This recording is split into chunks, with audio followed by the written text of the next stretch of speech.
بله مسله د مقلدینو سره خلافي ښځو او د سړو مونځ کې فرق. مونږ چې کله په سینه لاس کېږدو وایي الله ښځو په شان دې مونځ وکړه. چا په شان دي؟ ښځو په شان دي. مونږ ورته ستاسو ښځې ستاسو نه ښه مونځونه کوي. اته تاسو لیدلی دوی ښځې چې دي په بعض ځایو کې دې نه ښه مونځ کوي. ښځې دې چې پورې لاسونه پورته کوي لیدلی هم دي اوږو پورې. او دوی کله دا ټېنشن یې خراب هم شي داسې کله داسې کوي او کله داسې کوي او داسې او کله پکې داسې راکش کړي. نو مونږ ورته وایو چې تاسو نه دا ښځې هم ستاسو په مونځو باندې ښه پوهېږي. ښه دعوه په دې کې زمونږ هم دعوه ده. زمونږ دعوه ده چې د ښځو د سړو په منځ کې فرق نشته. ښه څنګه فرق نشته؟ یو دم به تا ته وایي چې سړي باندې چې جماعت دی او په ښځې دعوه به صفاق دی. زمونږ دا دعوه چې د ښځې د سړي په منځ کې په داخلي احکامو کې فرق نشته. الله اکبر چې ووایي ښځې او د سړي په منځ کې ذره فرق نشته. کوم چې خارجي دي هغه کې فرق شته. هغه مونږ قایل یو ښځې ستر او عورت یو شانتې دی، د سړي بل شانتې دی. ښځې باندې جماعت نشته، په سړو باندې جماعت فرض دی. نور احکامو کې فرق شته خو مونږ منو. کوم چې داخلي احکام دي الله اکبر په دې کې ښځې او د سړي ذره فرق نشته. دلیل نبی صلی الله علیه وسلم ته یو ډله راغله او یو شل ورځې ورسره تېرې کړلې، یو میاشت تېره کړله او بیا چې هغوی کله تله سړي پکې موجوده ده. مونځ او احکام یې ټول سړو ته ورښودلي وو. نبي صلی الله علیه وسلم ورته ویل چې صلو کما رأیتمونی اصلي، داسې مونځ کوئ لکه زه م چې لیدلی یم. دا خطاب چا ته و؟ سړو ښځو ټولو ته. د شریعت خطاب به زده کړئ. ګوره ښه شریعت کې همیشه خطاب سړو ته کېږي، تابع پکې څوک کېږي؟ ښځې ماشومان ټول پکې تابع. مطلب خطاب قرآن کې چې وایي یا ایها الناس، ښځې پکې شته؟ ناس کې ټول راغله. اکثره نبی صلی الله علیه وسلم دا خطابونه هم چې وګوري کوم ځای کې چې خاص خطاب ښځو ته هلته شریعت به خپله استثنا کوي. لکه نبی صلی الله علیه وسلم وایي نه قبلېږي مونځ د هغې ښځې چې څه ونه کړي خمار دا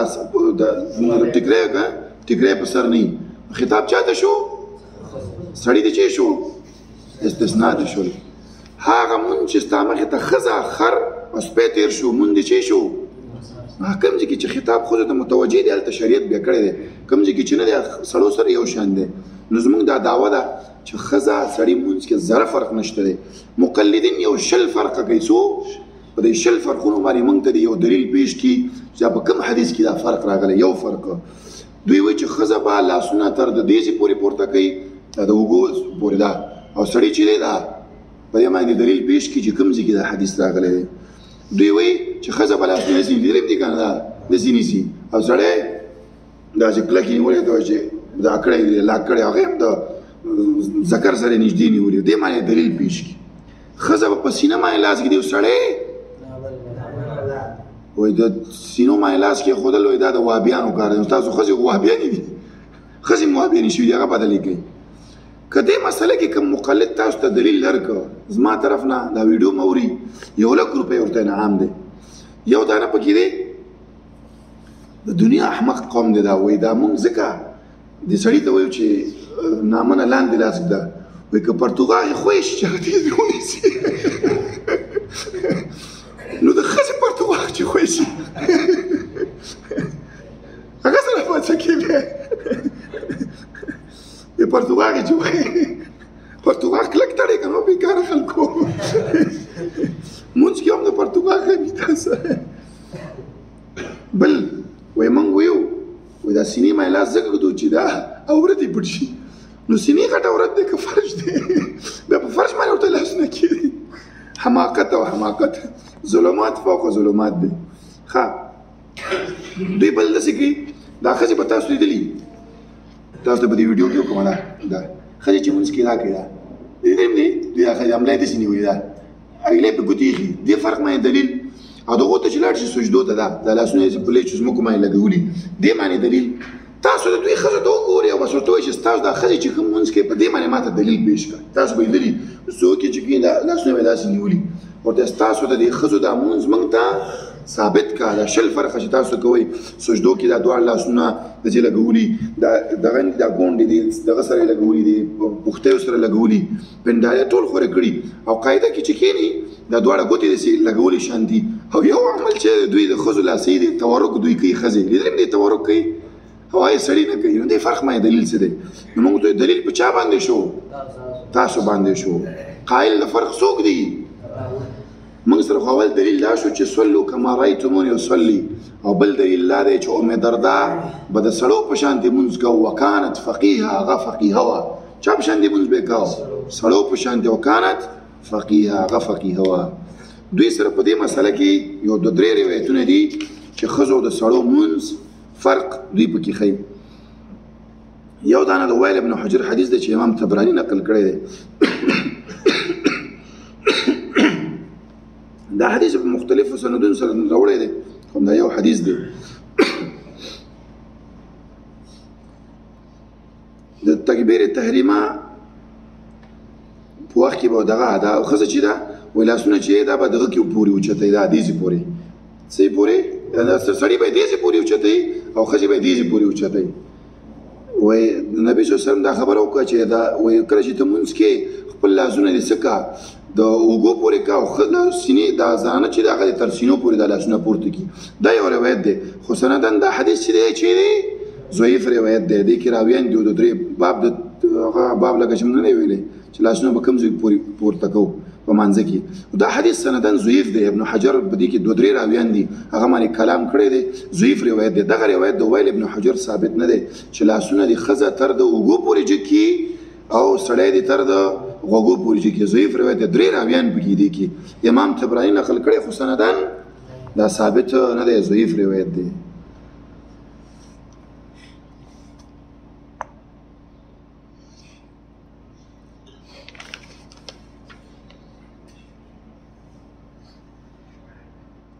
یو بل روایت دغه پیش کړي د ابن عمر، هغه چې ښځه کله په مانځه کې کینی، په مانځه کې داسې کینی چې دا خپلې دا دوی د ښځو ته وګورئ نو کومه چې دا دغه ځای ټونګړې لاسونه یې داسې لګولي، دغه طریقه پکې بیانوي چې په دې طریقې دی دا خپل مونځ کې دا ښځه کینی. د ابن عمر روایت دی، کنز العمال دا نقل کړی دی. ستاسو دپاره صرف چې که چېرته دا روایت درته پیش کړي نو صرف پرې پوه شئ دا روایتونه دوی ثابت نه دي. په دې کې راوي دی حکیم ابن عبدالله په نوم باندې، دی به وضاع وضع به یې کوله، حدیث به یې د ځان نه جوړول. امام حاتم وایي او امام ساجم وایي چې دا کذاب و دروغجن انسان ده. او امام جزقاني په نوم باندې کس دی، هغه وایي دی به د نبي صلی الله علیه وسلم حدیث سره بغض درلوده، سنت به یې د ځان نه وضع کول. لسان المیزان کې امام ابن حجر رحمه الله دا خبره کړې ده، امام ابن عدیم دا خبره کړې، امام ذهبي هم کړې چې دا وضاع احادیث به یې د ځان نه جوړول. او منکر الحدیث اللي ته ویل شوی امام بیهقي دا روایت نقل کړی دی او به ویلي دي چې په اتفاق دی په دې حدیث باندې دا حدیث د ابن عمر دا ثابت نه. دوه روایتونه دغه لږ ګزاره کوي. یو روایت دی د علي لانو، هغه وایي کله چې زنانه مونځ کوي هغه د خپل دا درانونه نه دي، دا ورونو نه ده، داسې د راغونډه شان دي چې داسې سجده دي وکړي. حارث په نوم باندې راوي دی په دې کې او دې دا نقل کړی د علي لانو نه. روایت په ابن ابي شیبه کې نقل دی.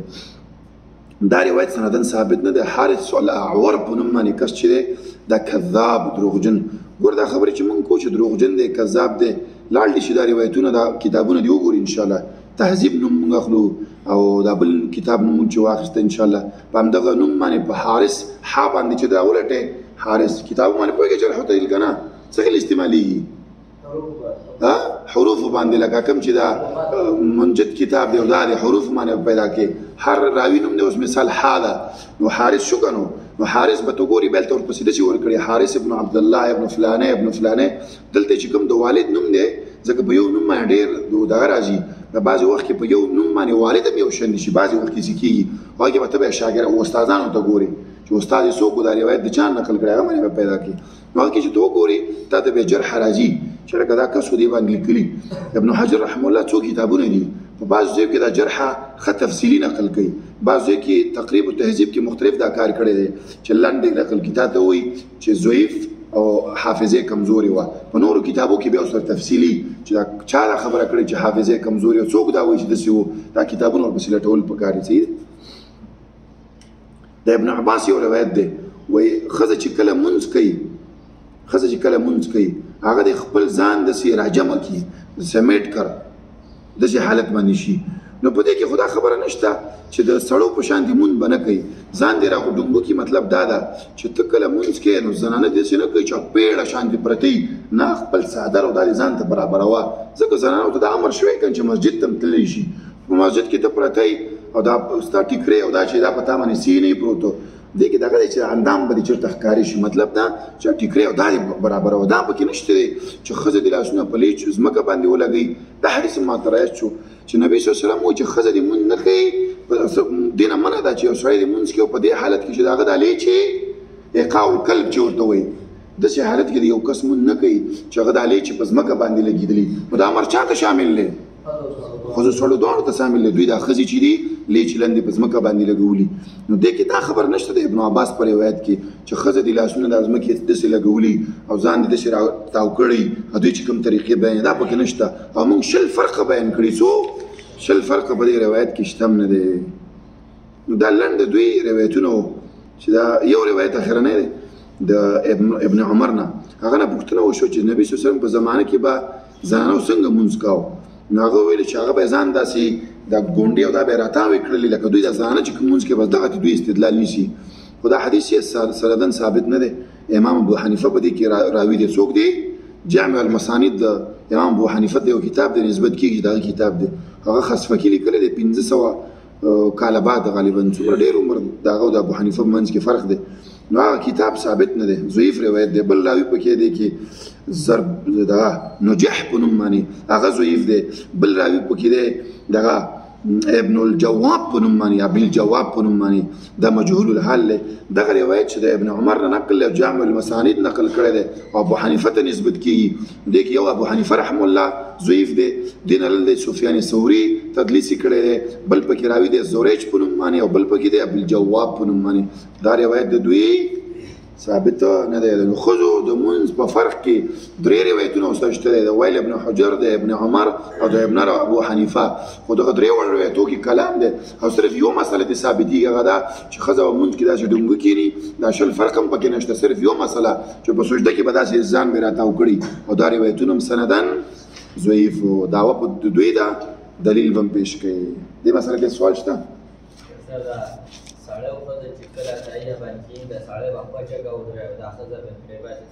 نه یو فرق هم نه دی نقل په مونځ کې یو فرق د ښځې او د سړي د مانځه فرق نه دی نقل الله اکبر نه وروسته ګور دا فرق د کتاب سره لګیا کېده الله اکبر چې وایي ښځې او د سړي په مانځه کې فرق نه دی نقل ها په مونځ کې غلط شي دغه فتح ورکولو کې دا فتحه کې دې کې شریعت فرق کړی دی سبحان الله به سړی وایي ښځه دا داسې وایي داسې متوجه کول د امام ولته دغه باندې د عبادت زیادو ارکان تعدیل الفاظ لوستل په دې کې هېڅ فرق نه نقل ښه